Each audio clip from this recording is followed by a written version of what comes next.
24/3/84, நேரம் 10:50 PM. கரூர்.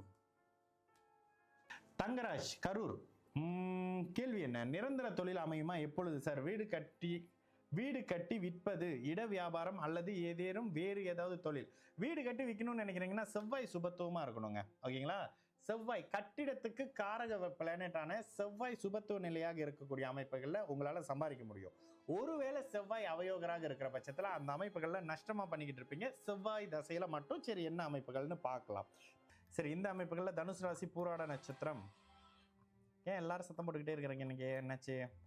சரி, இங்க அப்படியே ஜாதகத்துடைய அமைப்பில் லக்னமே செவ்வாயோட அமைப்புகள்ல இருந்து செவ்வாய் இங்கே சூட்சும வலுவாக இருக்காரு. ஓகேங்களா? செவ்வாய் இங்கே சூட்சும வலுவோட இருக்கக்கூடிய அமைப்பு. லக்னம் எத்தனை டிகிரி? லக்னம் 15 டிகிரி, செவ்வாய் 3 டிகிரி, கேதுவோட கொஞ்சம் தள்ளி இருக்கிறாரு. கிட்டத்தட்ட பார்த்தீங்கன்னா கேதுவோட தள்ளி இருக்கிறாரு. சனியோடையும் பெருசான நெருக்க அமைப்புகள் இல்லை. தனித்த அமைப்புகளில் சுபத்துவம் இவருக்கு இருக்கா? இல்லை. நவாம்ச அமைப்புகளில் இவர் வீட்டில் இருக்காரு. ஓரளவுக்கு ஒளியான சந்திரனுடைய வீட்டில் இருக்காரு. ஆமாம், ஓகே. இந்த அமைப்புகளில் உங்களுக்கு செவ்வாயுடைய அமைப்புகளில் கேள்வி என்ன கேட்குறீங்க? நிரந்தர தொழில் அமையுமா எப்பொழுது சார்? வீடு கட்டி விற்பது, இட வியாபாரம். அப்படியே ரியல் எஸ்டேட் பற்றி கேட்குறீங்க. செவ்வாயோட அமைப்புகளில் வருது. இந்த அமைப்புகளில் செவ்வாய் சுப அமைப்பில் இருந்தாலும் குரு நல்லா இருக்கிறாருங்க. உங்கள் ஜாதகத்தில் குரு தான் 2/10 அமைப்போடு இருக்காரு. பேசி பிழைக்கக்கூடிய அமைப்புன்ற மாதிரியான அமைப்புகள் இருக்கும். உங்களுக்கு செவ்வாய் தசை முடிஞ்சாச்சு. அடுத்து உங்களுக்கு ராகு தசையில் சுய புத்தி, ராகு தசையில் குரு புத்தி.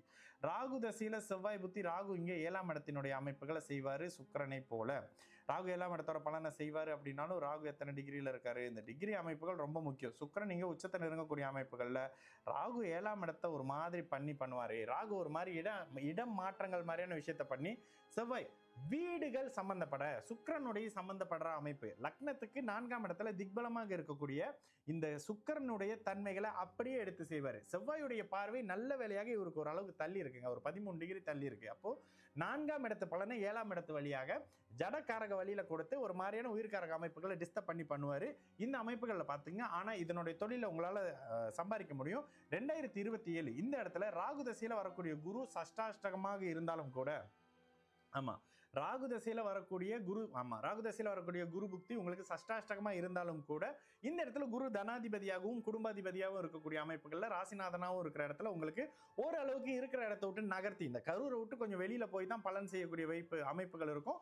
ஆனா இந்த ஜாதகம் ஓரளவுக்கு நல்ல ஜாதகம் தாங்க. என்ன இருந்தாலும் லக்னாதிபதி லக்னத்துல வலுத்து இருக்கக்கூடிய அமைப்பும் கூடுதலாக உங்களுக்கு உங்களுடைய 7ஆம் அதிபதி திக்பலமாக இருக்கக்கூடிய அமைப்புன்னு சொல்லி உங்களுடைய அமைப்பு ராகு தசை உங்களுக்கு சுக்கிர தசையை போலவே செயல்படும். ஓரளவுக்கு நல்ல அமைப்புகள் இருக்கும்.